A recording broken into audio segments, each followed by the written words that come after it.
देवभूमि हस्तिनापुर में श्री आदिवीर विद्याश्री अंतर्राष्ट्रीय charitable trust आश्रम में स्थापित विश्व की अनुपम कृति त्रिनेत्रधारी 1008 भगवान श्री आदिनाथ प्रभु के श्री चरणों को समर्पित परम पूज्य श्वेत पिच्छाचार्य समाधिस्थ आचार्य श्री विद्यानंद जी मुनिराज की सुयोग्य शिष्या पूज्य समाधि साधिका नमोकार ध्यानी गणिनी आरिका श्री विद्याश्री माताजी का जन्म सन 1963 में मध्य प्रदेश स्थित विद्वानों की नगरी टीकमगढ़ में हुआ था।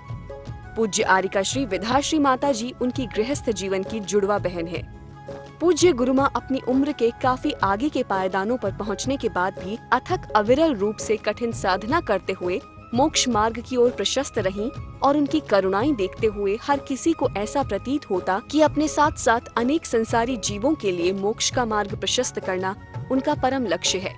और ये सब हो भी क्यों ना, क्योंकि पूज्य आरिका श्री विद्याश्री जैन जगत की श्रेष्ठ आरिकाओं में से एक थीं।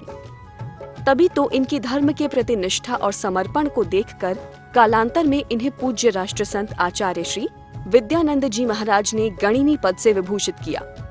उम्र बढ़ने के साथ ही पूज्य आरिका श्री का शरीर शिथिल होने लगा और लगातार स्वास्थ्य में गिरावट होने के फलस्वरूप 8 मई 2021 को अपने नश्वर शरीर का ममत्व त्यागते हुए पूज्य गुरुमां ने जीवन की अंतिम बेला में आधि व्याधि और उपाधि से मुक्त होकर शांत भाव से इस नश्वर जगत का परित्याग कर दिया। दिगंबर जैन आरिका परंपरा की ये उत्कृष्ट परिणीति थी। आपका पार्थिव शरीर भले ही विसर्जित हो गया हो, परंतु आपके ज्ञान और वैराग्य की ज्योति निरंतर प्रकाशित होती रहेगी और आने वाले हर साधक का मार्ग आलोकित करती रहेगी। पूज्य गुरुमां नमोकार ध्यानी गणिनी आरिका श्री विद्याश्री माताजी के श्री चरणों में शत शत नमन, कोटि कोटि वंदन। जय जिनेंद्र बंधुओं, अभिनंदन है आप सभी का इस विशेष प्रस्तुति श्रृंखला में, जिसमें आप प्रतिदिन देख रहे हैं सुप्रसिद्ध तीर्थ हस्तिनापुर के श्री आदिवीर विद्याश्री अंतर्राष्ट्रीय चैरिटेबल ट्रस्ट साधना शिवोदय आश्रम में विश्व की अनुपम कृति त्रिनेत्रधारी 108 भगवान श्री आदिनाथ प्रभु के श्री चरणों में 16वीं बार आयोजित 41 दिवसीय संकट हरण श्री नमोकार महामंत्र विधान एवं जप अनुष्ठान के मनोरम दृश्य। यह भव्य कार्यक्रम परम पूज्य श्वेत पिच्छाचार्य समाधिस्थ आचार्य श्री विद्यानंद जी मुनिराज की शिष्या देव सहाय समाधिस्थ 105 गणिनी आरिका रत्न गुरुमां विद्याश्री माता जी के मंगल आशीर्वाद से एवं ज्योतिर्विद आरिका रत्न श्री विद्याश्री माता जी के पावन सानिध्य में एवं जनभक्त बाल ब्रह्मचारी इंद्र कुमार इंद्र भैया जी के कुशल निर्देशन में और बाल ब्रह्मचारिणी राजकुमारी दीदी, बाल ब्रह्मचारिणी रजनी दीदी, बाल ब्रह्मचारिणी संध्या दीदी, बाल ब्रह्मचारिणी सोनिया दीदी एवं सौरभ भैया जी की उपस्थिति में सानंद संपन्न हो रहा है। इस महामंगलकारी विधान में प्रतिदिन भक्ति और श्रद्धा के रंग में रंगे अनेकों मंगलमय दृश्य प्रकट हो रहे हैं।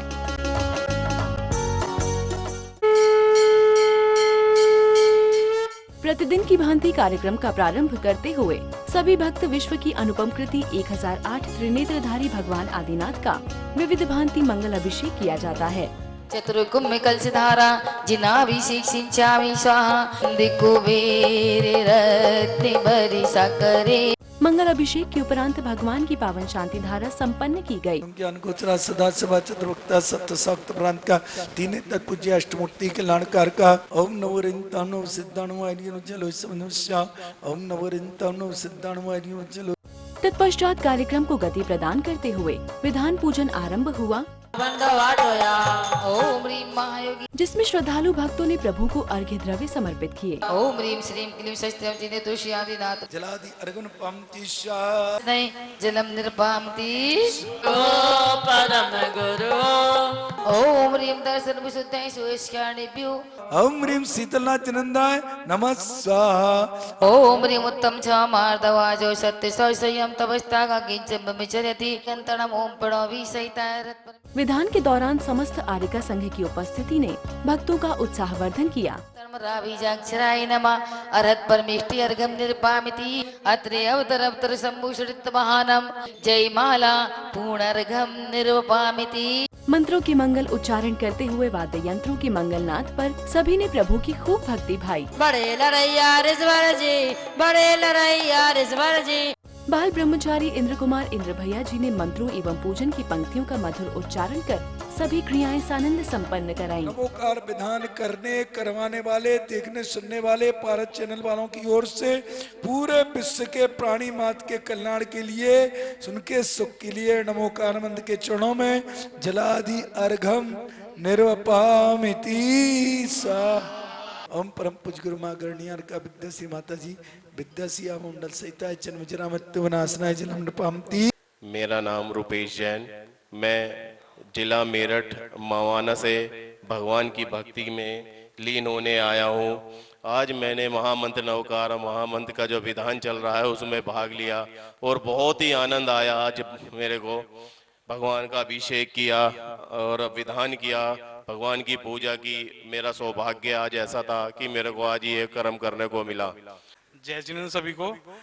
मैं हिमांशु जैन मवाना से आया हूँ और आज त्रिनेत्रधारी आदिनाथ भगवान के चरणों में आकर मैं आपको बता नहीं सकता कि कितनी अनुभूति हो रही है, कितनी सुख शांति की अनुभूति हो रही है। और दूसरा सौभाग्य मुझे यहाँ पे चल रहे 41 नमोकार विधान में सम्मिलित होकर माता जी के चरणों में एवं ब्रह्मचारी इंद्र भैया जी के चरणों में सम्मिलित होकर एवं माता जी के समस्त संघ में सम्मिलित होकर पुण्य की अनुमोदना है। और मैं सभी दर्शनार्थियों से भक्तों से यही आह्वान करूंगा कि आप भी आएं और त्रिनेत्रधारी आदिनाथ भगवान के चरणों में मस्तक झुकाकर अपने कर्मों को क्षय करें। ओ आदिनाथ की आरती में सभी सुर नर नाचे रे। घुंघरू छम छमा छम छनन छनन छन बाजे रे गाजे रे। संध्याकालीन बेला में मधुर संगीत भजनों पर प्रभु की महाआरती की गई। इस पर सभी श्रद्धालुओं ने वाद्य यंत्रों की मधुर लहरियों के बीच भक्ति भजनों पर लीन होकर प्रभु भक्ति में नृत्य करते हुए भगवान की मंगल आरती उतारी। सब सुर नर नाचे रे। चिंतामणि पारस नाथ आज तारी आरती उतारो। चिंतामणि पारस नाथ आज तारी आरती उतारो। इंद्र इंद्राणी मिल आरती उतारे। तदुपरांत पूज्य आर्यका रत्न श्री विधा श्री माता जी ने अपने मंगल उद्बोधन देकर सभी को कृतार्थ किया। मानव इंद्रियों पर नियंत्रण। भैया जी कह रहे थे घोड़े पर लगाम। घोड़े पर लगाम माने पंच इंद्रियों के विषयों पर लगाम। यह पंच इंद्रियों के जो विषय हैं वे घोड़े की तरह भागते हैं। पांचों इंद्रियां के जो विषय हैं वे घोड़े की तरह। घोड़े की रफ्तार तो एक समय रुक सकती है, लेकिन इंद्रियों की मन की रफ्तार रुक नहीं सकती है। इसलिए उसे में लगाम जरूरी है। जैसे नदी होती है तो नदी सागर तक की यात्रा यदि नदी को करना है तो उसमें क्या है, कहते हैं उसमें सबसे पहले कहते हैं दोनों तटों का बंधन महत्वपूर्ण है। जब तक बंधन नहीं होगा तब तक नदी का प्रवाह सही दिशा में बहता नहीं है और ना ही वह प्रवाह बहता है और ना ही वह सही दिशा में जा पाती है। जैसे ही वह दोनों तटों के मध्य से जब बहती है तो वह नदी सागर तक पहुंचकर अपना अस्तित्व सागर में समा देती है। और यदि उसमें बंधन ना हो, बंधन का उल्लंघन करते के नदी यदि बहती है तो वह मरुस्थल में ही बहकर भटक कर वह मनुस्थल में ही समा जाती है। दोनों ने अस्तित्व को समाप्त किया। सागर में समाप्त करने वाले को ने और मनुस्थल में समाप्त करने वाली, लेकिन सागर में समाप्त करने वाली ने अपने क्षुद्र अस्तित्व को विराट महान विशाल कर दिया और जो मनुस्थल में समाने वाली नदी ने उसका कोई भी अस्तित्व नहीं रहा, नष्ट हो गया अस्तित्व, कोई अस्तित्व नहीं रहा। ऐसे ही जीवन रूपी धारक में यदि बंधन है, संयम का बंधन माने संयम। जैसे तटों के लिए दोनों तट में बंधन अनिवार्य है उसके प्रवाह के लिए और दिशा के लिए, ऐसे ही जीवन रूपी नदी में दोनों तटों में, एक मन में और एक इंद्रिय में, दोनों तटों में बंधन अत्यंत अनिवार्य है। वह बंधन ही संयम है। सही बंधन होगा तो सही दिशा में चलता जाएगा और सही रूप से प्रवाहित होता जाएगा। संयम माने स्वस्थ, संयम माने व्यवस्थित, संयम माने सुसज्जित, खुश। तो कहते जब तक संयम अपने जीवन में नहीं है तब तक कहते अपना जीवन सुसज्जित नहीं हो सकता, स्वस्थ नहीं हो सकता है। क्योंकि संयम के अभाव में कोई उपयोगिता नहीं जीवन की। जैसे अंक के बिना शून्यों की कोई उपयोगिता नहीं है। यदि एक अंक रखा जाए तो उसमें 1000, लाख, 10 लाख, करोड़ों तक हो जाती है।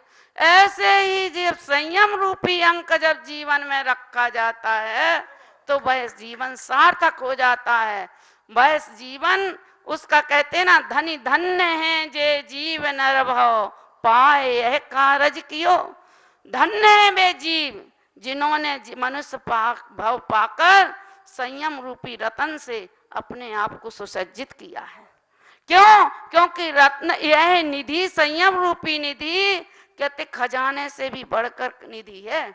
इसको जैसे खजाने की बड़ी सुरक्षा की जाती है, ऐसे ही इस संयम रूपी निधि की बड़ी सुरक्षा की जाती है।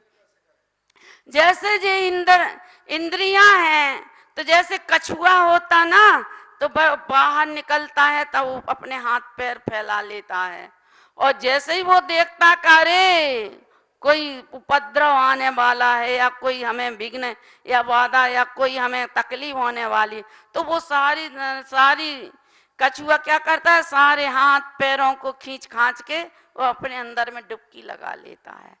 ऐसे ही तो वो सुरक्षित हो जाता है, चैन से अंदर में चैन से निर्बाध होकर तैरता है।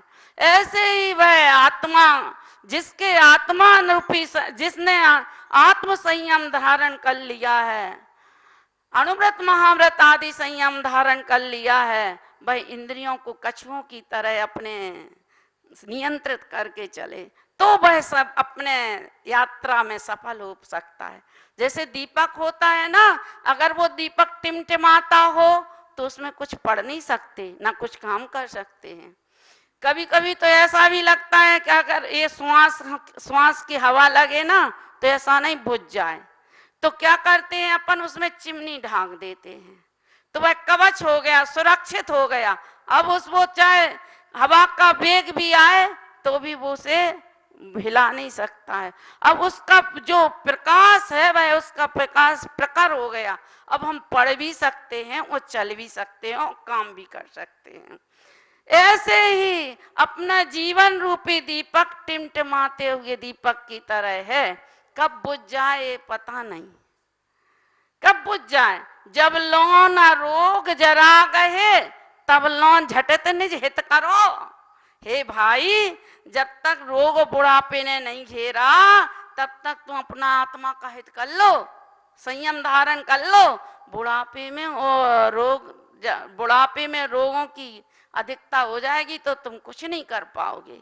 तो कहते हैं जीवन संयम कैसे टिमटिमाता हुआ दीपक है, यदि इसमें संयम रूपी चिमनी ढांक दी तो तुम्हारा जीवन सुरक्षित हो जाएगा, और तुम्हारी ज्योति जो है उसकी दीपक की ज्योति है, वह संयम रूपी दीपक की ज्योति तुम्हारी शाश्वत दीपक ज्योति हो जाएगी। फिर उसके प्रकाश में तुम्हें आत्मा का भान हो जाएगा, क्योंकि संयम की आराधना ही जीवन की श्रेष्ठ साधना है। जब तक संयम नहीं है तो काहे का जीवन तुम्हारा पशुओं की तरह है, कोई जीवन का महत्व थोड़ी है। तो कहते हैं कि ये संयम, इंद्रियों का संयम और मन को नियंत्रित करना है, इंद्रियों को नियंत्रण। तो कहते हैं इसमें आरंभे तापकान प्राप्त वात्रत्ति प्रतिपादकम अंते सुधस्तजाम कामम का सेवते सुधि। कहते हैं कि हे भाई, ये इंद्रियां का जो विषय भोग हैं वे आरंभ में तो तप्तता, कहते हैं बहुत तपन देते हैं। पहले तो कहते उग्रता होती है, आकांक्षाएं होती हैं, ये तपन देते हैं, अंत में यदि प्राप्त हो जाएं तो कहते तृष्णा को वृद्धि कर देती हैं, तृप्ति नहीं होती है। और अंते सदस्तजाम कामम, कामम का सेवित, कहते अंत में कहते हैं फिर इनको त्याग करना बहुत कठिन हो जाता है।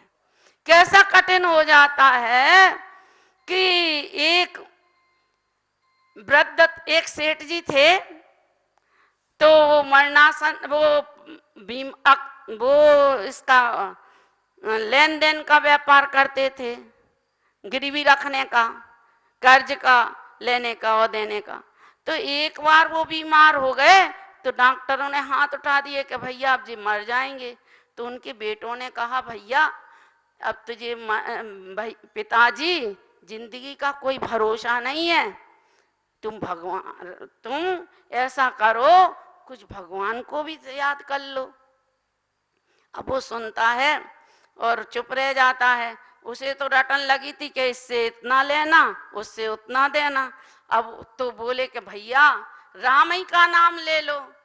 तो वो तबाक से कहता अच्छा रामदास जिससे हमें पैसा लेना है।